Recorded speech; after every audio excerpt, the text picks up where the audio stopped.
Calm coastlines can turn violent without warning, their surface masking sudden surges of power that leave even experts scrambling for survival. Shadows rise, water erupts, and routine moments become battles against something swift and unseen. From a rescue gone wrong in Monterey Bay to a jet ski stunt shattered off the Outer Banks, the danger is real. In this video, we'll uncover 6 chilling encounters. Monterey Bay stretched along the Central California coast like a curved blade, its waters concealing one of the deepest underwater canyons in North America. The bay had earned its reputation among marine researchers and thrill-seekers alike, though locals knew better than to underestimate the Pacific's temperament. On November 17, 2025, the ocean demonstrated exactly why that caution mattered.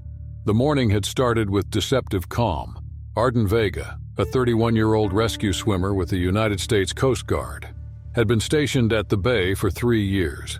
He had pulled drowning tourists from riptides, retrieved unconscious surfers from rocky outcrops, and once even helped rescue a capsized fishing crew during a winter storm. His record was spotless, his confidence shaped by countless hours spent navigating the Pacific's shifting moods. Around midday, the distress call crackled through the radio.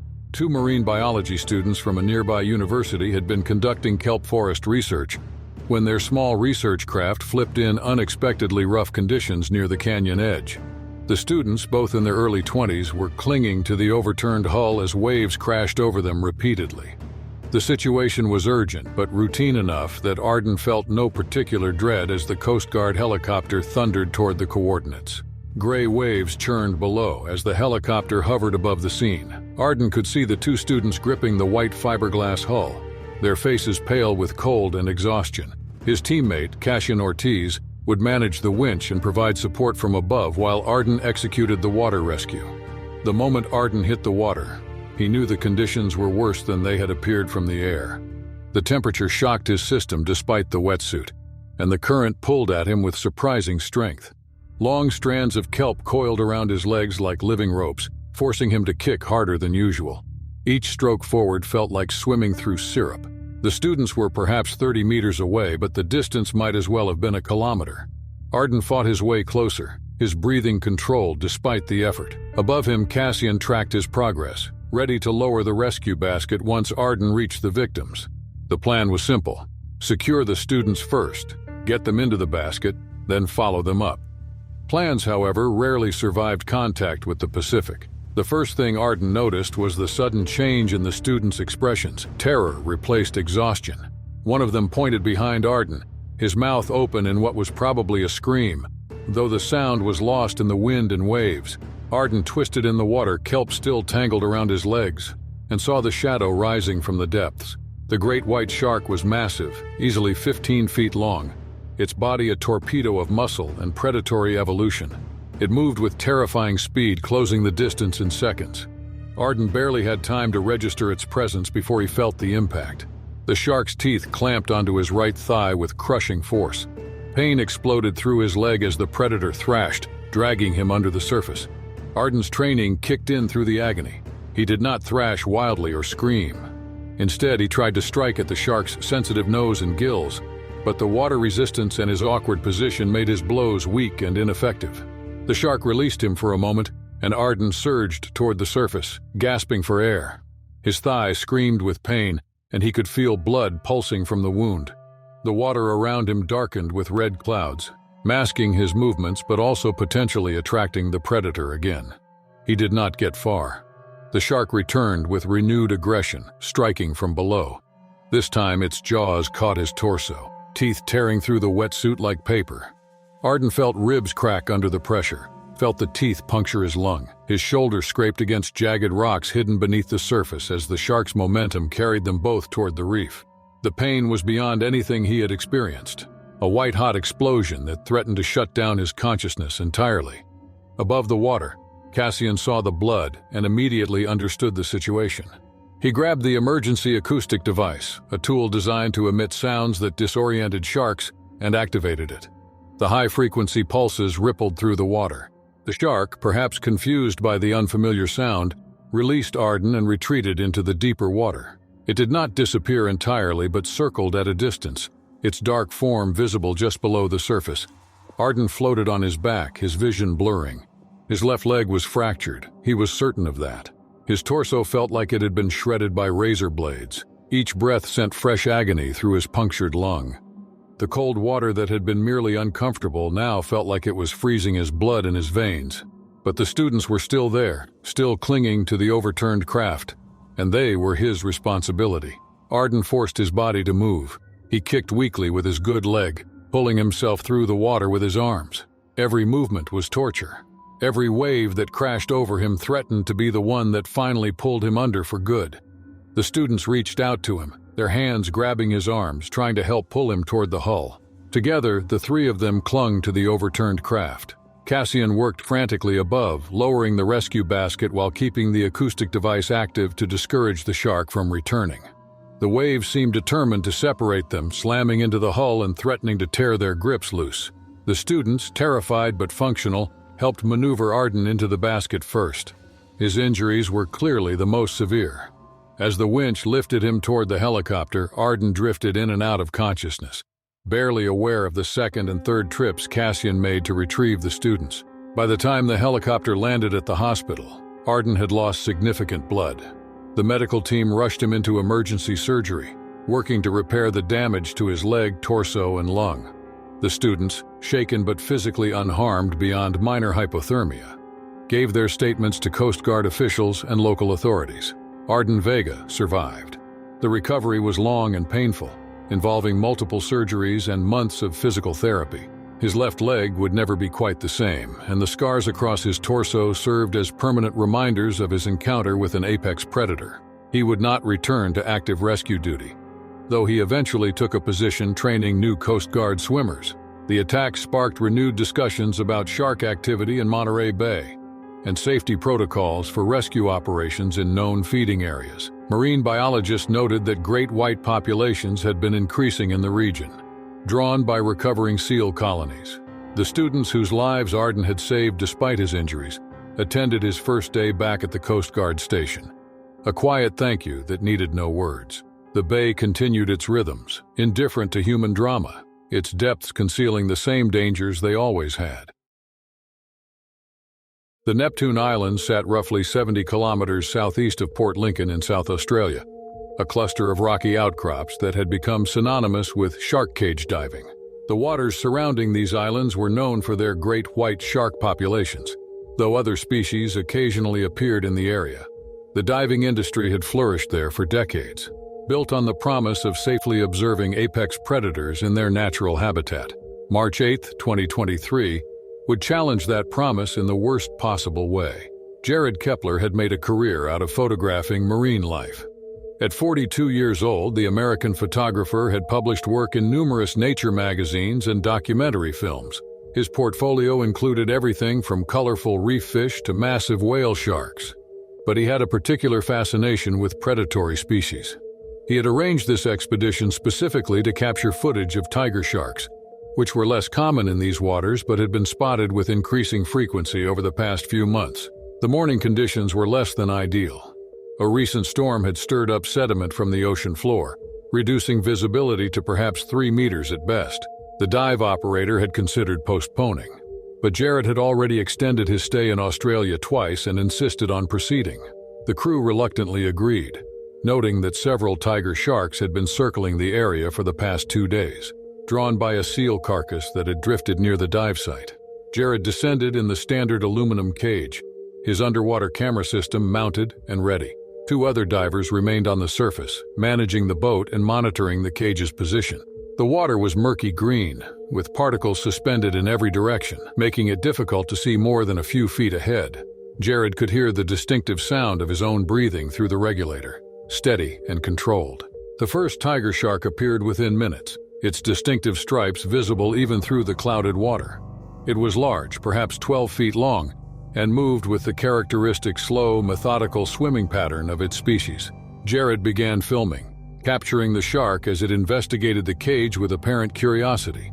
Its small eyes tracked him through the bars as it passed. More sharks arrived. 3, then 4 tiger sharks circled the cage at varying distances.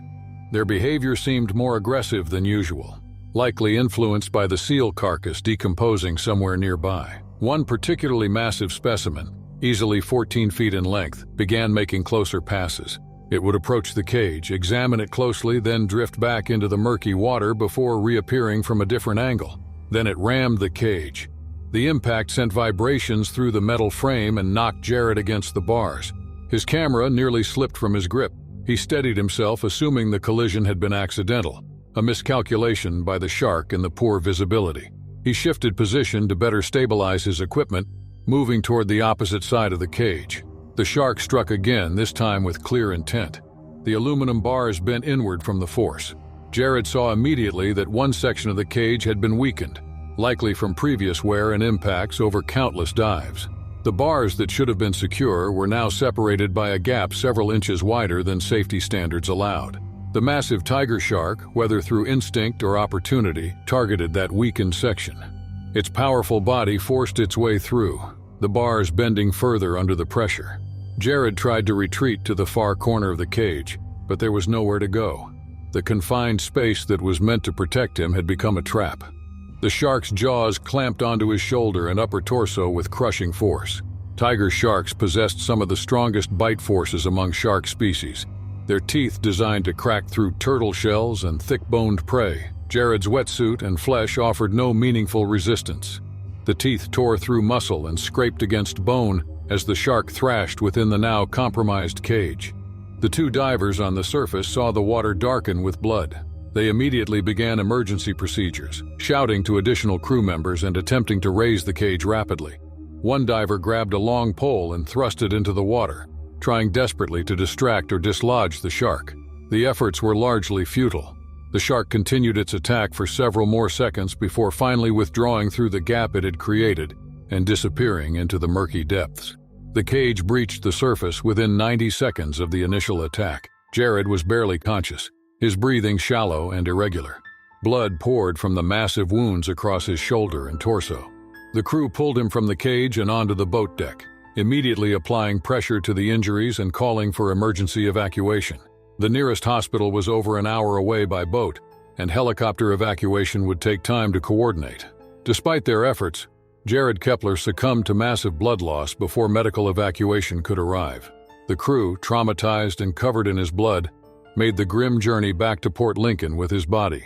The incident sent shockwaves through the cage diving community. Investigations revealed that the cage had been in service for over 8 years and had sustained multiple unreported impacts. The welding on several joints had weakened, and maintenance logs were incomplete. The operator faced serious legal consequences, and new safety regulations were implemented across the industry. Tiger shark attacks on cage divers were extraordinarily rare, making Jared's death all the more shocking. Marine biologists theorized that the combination of poor visibility, multiple aggressive sharks feeding in the area, and compromised equipment had created a perfect storm of dangerous conditions. The Neptune Islands continued to operate as a shark diving destination, but with significantly enhanced safety protocols and mandatory equipment inspections. Jared's family later established a foundation promoting marine photography and ocean conservation, ensuring that his passion for documenting marine life would continue even after his death in those murky waters off the Neptune Islands. Port Stephens stretched along the New South Wales coast, approximately 200 kilometers north of Sydney. A collection of bays and inlets that had become a haven for water sports enthusiasts. The area was particularly popular among kiteboarders who took advantage of the consistent coastal winds and relatively protected waters. The estuary system was connected to the ocean through a narrow entrance, creating unique tidal flows that would shift dramatically throughout the day. These same tidal movements also created ideal hunting grounds for various shark species, particularly bull sharks that thrived in the brackish transition between salt and fresh water. Sienna Marlowe had built a professional career around kiteboarding. At 29 years old, she had competed internationally and sponsored various equipment brands. Her social media following watched her perform increasingly complex aerial maneuvers, each video pushing the boundaries of what seemed possible on a board. She had chosen Port Stephens for a training session specifically because of its challenging conditions, hoping to perfect a new rotation technique she had been developing for months. February 14th brought ideal wind conditions. The morning had been calm, but by early afternoon, steady 15-knot winds rippled across the estuary. High tide was approaching, which meant the tidal currents would be pushing schools of mullet and other baitfish into the shallower areas. Sienna arrived at her usual launch spot around 2 in the afternoon, her equipment already rigged and tested. Her partner for the day, another professional kiteboarder named Dalton, would be filming her attempts from his own board. The water was murky, a brownish-green color typical of estuaries where sediment mixed constantly with the tides. Visibility below the surface was minimal, perhaps a meter at best. Sienna had kiteboarded in these conditions dozens of times before, and gave it little thought as she waded into the waist-deep water and launched her kite. The first several runs went smoothly. She built speed across the water, timing her movements with the wind gusts to launch herself into the air. Each attempt at the new rotation brought her closer to landing it cleanly. Dalton followed at a distance, capturing footage while maintaining his own control over his kite and board. On her 7th attempt, Sienna committed fully to the trick. She redirected the kite sharply upward, using its pull to launch her body several meters above the water surface. She initiated the rotation mid-air, her board spinning beneath her. The execution was nearly perfect. The bull shark struck while she was still airborne. Bull sharks were notorious for their aggressive behavior and adaptability to various water conditions.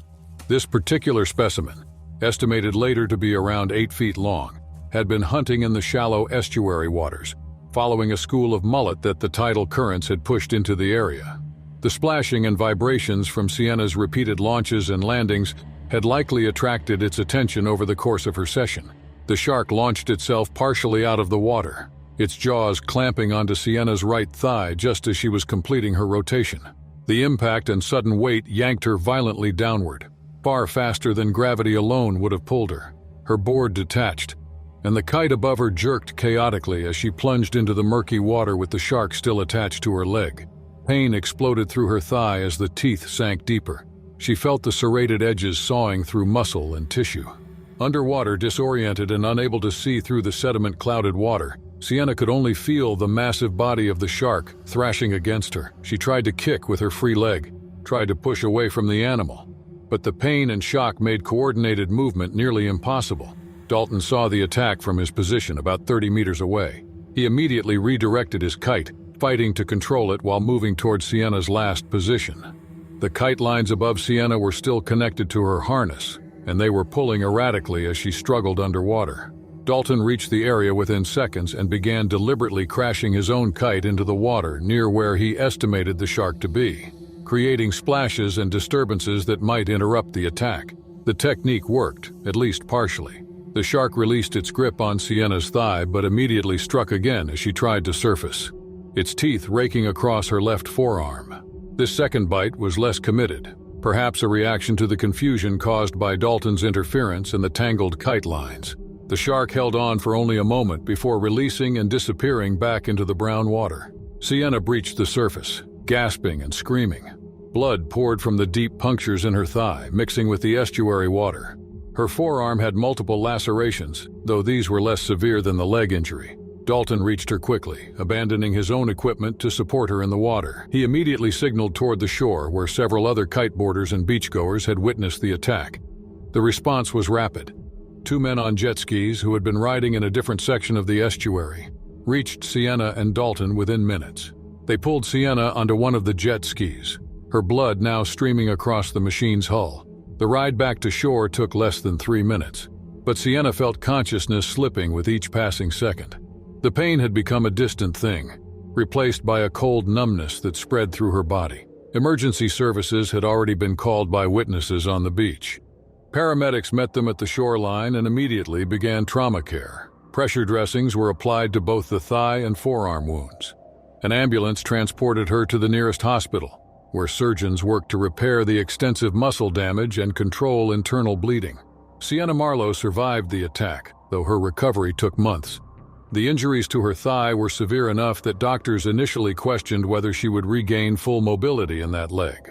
Through extensive physical therapy and rehabilitation, she eventually returned to walking normally, though kiteboarding at a professional level seemed unlikely. The incident sparked immediate debate within the Port Stevens water sports community. Some called for increased shark surveillance during high tide periods, while others argued that such measures were impractical and would create false security. Local authorities increased warning signage about bull shark activity during tidal shifts, particularly in the estuary areas where fresh and salt water mixed. Sienna herself gave several interviews during her recovery, emphasizing that the attack was not the shark's fault, but rather an unfortunate intersection of predator and prey patterns. She acknowledged that the murky water and tidal conditions had created an environment where mistaken identity attacks became more likely. Despite her measured response, she admitted privately that she no longer felt comfortable in open water, particularly in conditions with low visibility. The estuary at Port Stevens continued to attract kiteboarders and other water sports enthusiasts, though many now paid closer attention to tidal schedules and water clarity before entering. Sienna's attack served as a reminder that even experienced athletes operating in familiar waters remained vulnerable to the ocean's unpredictable inhabitants. Gansbaai sat along the southern coast of South Africa, approximately 170 kilometers southeast of Cape Town. The area had earned the nickname Great White Capital of the World due to the dense concentration of great white sharks that patrolled the waters between the mainland and nearby island seal colonies. The channel between these points had become one of the world's premier locations for observing great whites in their natural habitat, attracting researchers, photographers, and tourists from across the globe. Marius van Zyl had been photographing wildlife for 15 years. At 38 years old, the South African photographer had built a reputation for capturing intimate moments of dangerous animals in their natural environments. He had photographed lions on the Serengeti, crocodiles along the Zambezi, and had made multiple trips to Gansbaai specifically to document great white sharks. June 12, 2022, would be his final expedition. The morning began with dense fog rolling across the cold Atlantic waters. Visibility was poor, perhaps 20 meters at best, but the dive operator assured the small group aboard that conditions would improve by mid-morning. Marius had arranged to photograph the sharks from the surface rather than from a cage, wanting to capture more dynamic angles of the animals breaching and hunting near the boat. Around 9 in the morning, a massive surge of Cape fur seals appeared in the water near the boat. They were fleeing from something below, their bodies creating splashes and disturbances across the surface. Within moments, several great white sharks appeared, drawn by the commotion. The seals had inadvertently led the predators directly toward the boat. Marius leaned over the starboard rail. His professional camera system focused on a particularly large shark that was circling closer than the others. The fog continued to obscure visibility, and the choppy water made stable shots difficult. He adjusted his position, leaning further out to get a clearer angle, when a wave larger than the previous one struck the boat's side. He tumbled forward, his camera still in his hands, and plunged into the frigid water. The cold was immediately shocking, but Marius had no time to process the temperature. A 16-foot great white shark, one of the largest the crew had seen that morning, exploded from the depths directly beneath him. The impact alone fractured 2 of his ribs before the teeth even made contact. Then the jaws closed around his torso with crushing force. The shark's teeth tore through his wetsuit and into the muscle beneath, breaking more ribs and puncturing his left lung. The animal thrashed violently, shaking Marius like a seal pup. Blood erupted into the water, clouding the already poor visibility. The shark dragged him under, then surfaced briefly before pulling him down again. The crew reacted immediately. 2 men grabbed long poles and began striking the water near the shark, trying to distract it or drive it away. Another crew member threw bloodied chum in the opposite direction, hoping to redirect the animal's attention. The fog and turbulent water made their efforts chaotic and largely ineffective. After what witnesses estimated as 30 to 40 seconds, the shark finally released Marius and disappeared into the murky depths. The crew pulled his body from the water within 2 minutes of the initial attack. He had suffered catastrophic injuries to his torso and massive blood loss. Despite immediate attempts at resuscitation, Marius van Zyl was pronounced dead shortly after being retrieved. The investigation that followed noted several factors that may have contributed to the attack. The unusual concentration of seals near the boat had created a feeding frenzy situation. The fog had reduced visibility for both humans and sharks. Most critically, the sharks were exhibiting heightened predatory behavior that morning, with multiple animals competing for prey in a confined area. Marine biologists examining the incident theorized that the shark likely mistook Marius for a seal, particularly given the surface disturbance caused by his fall and the presence of actual seals in the immediate area. Great white sharks typically investigate potential prey with test bites, but in this case, the animal's aggressive feeding state and the competitive environment led to a sustained attack. Marius's colleagues and family later established a fund supporting marine conservation and photographer safety initiatives. His work documenting African wildlife was published posthumously in a memorial collection. The operators in Gansbaai implemented stricter safety protocols following the incident, including mandatory safety lines for anyone photographing near the water's edge, and revised guidelines for operating during poor visibility conditions. The waters off Gansbaai continued to attract sharks and those who sought to observe them, the ancient rhythms of predator and prey unchanged by human tragedy. The Outer Banks formed a 200-mile string of barrier islands off the North Carolina coast, separating the Atlantic Ocean from a series of sounds and mainland waterways. The area was known for powerful surf, unpredictable currents, and a rich diversity of marine life. August brought warm waters and large populations of game fish, which in turn attracted various predatory species, including short-fin mako sharks. These were among the fastest sharks in the ocean, capable of explosive bursts of speed that made them formidable hunters. Dexter Malone had spent most of his 29 years chasing adrenaline. He had competed in amateur motocross events, base jumped from bridges, and more recently, had taken up extreme jet ski stunts. His social media accounts documented increasingly dangerous maneuvers, each video attracting thousands of views and encouraging him to push further. August 3, 2019, was supposed to produce his most impressive footage yet, a high-speed backflip performed in open ocean waters off the Outer Banks. Dexter launched from a popular beach access point around 2 in the afternoon, his waterproof action camera mounted to capture the stunt from multiple angles.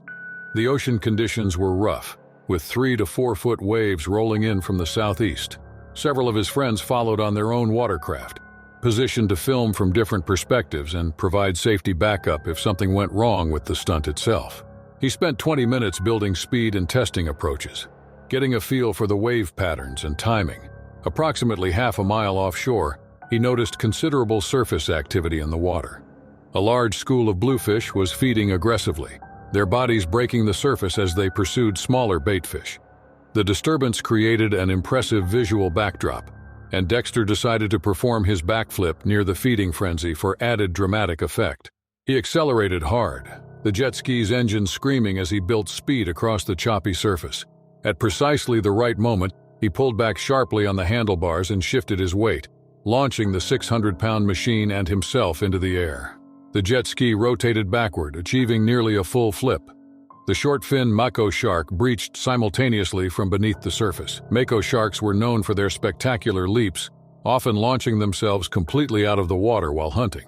This particular shark, estimated at around 10 feet in length, had been drawn to the area by the same school of bluefish. The vibrations and splashing from Dexter's repeated passes had likely registered as additional prey activity. When the jet ski went airborne, the shark rocketed upward in what was probably an attempt to strike at what it perceived as an escaping fish. The shark's jaws clamped onto the side of the jet ski mid-rotation, its teeth scraping across the fiberglass hull. The impact threw Dexter's trajectory completely off balance. Instead of landing the flip, he was catapulted sideways into the churning surf, separated from his machine. He hit the water hard, the wind knocked from his lungs. Before he could orient himself, he felt teeth sink into his right thigh. The shark's teeth were designed for gripping slippery fish, long and pointed, and they drove deep into the muscle of Dexter's leg. The pain was instantaneous and overwhelming. Dexter felt the teeth scrape against his femur as the shark thrashed. Blood poured from the wound, and he could see exposed tissue through the torn wetsuit.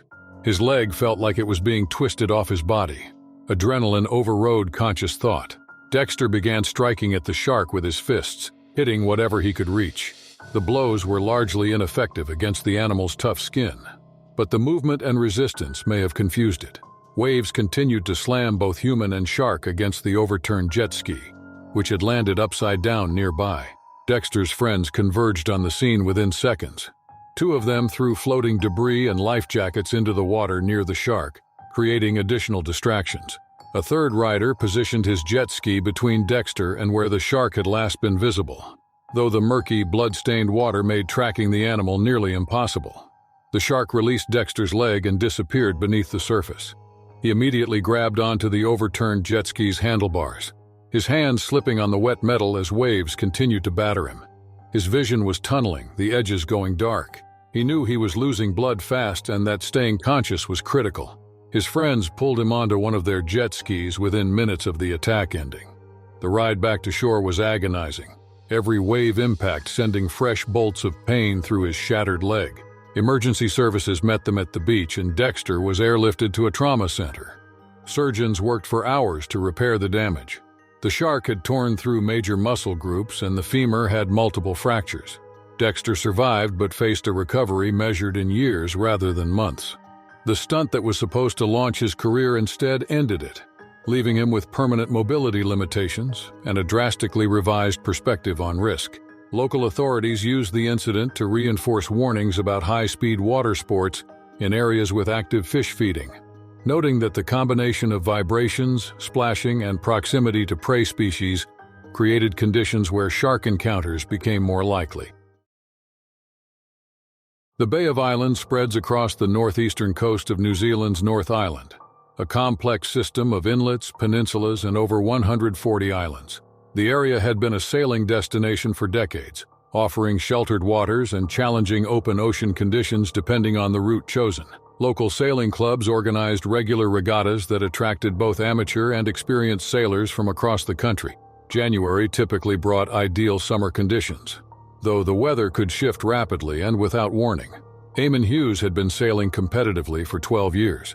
At 35 years old, the New Zealand native had crewed on various vessels and participated in dozens of races throughout the South Pacific. He was experienced, cautious, and respected the ocean's unpredictability. January 19, 2025 began as a routine regatta, the kind of race he had completed countless times before. The morning started with light winds and calm seas. By early afternoon, as the fleet rounded the northern marker buoy, conditions had deteriorated significantly.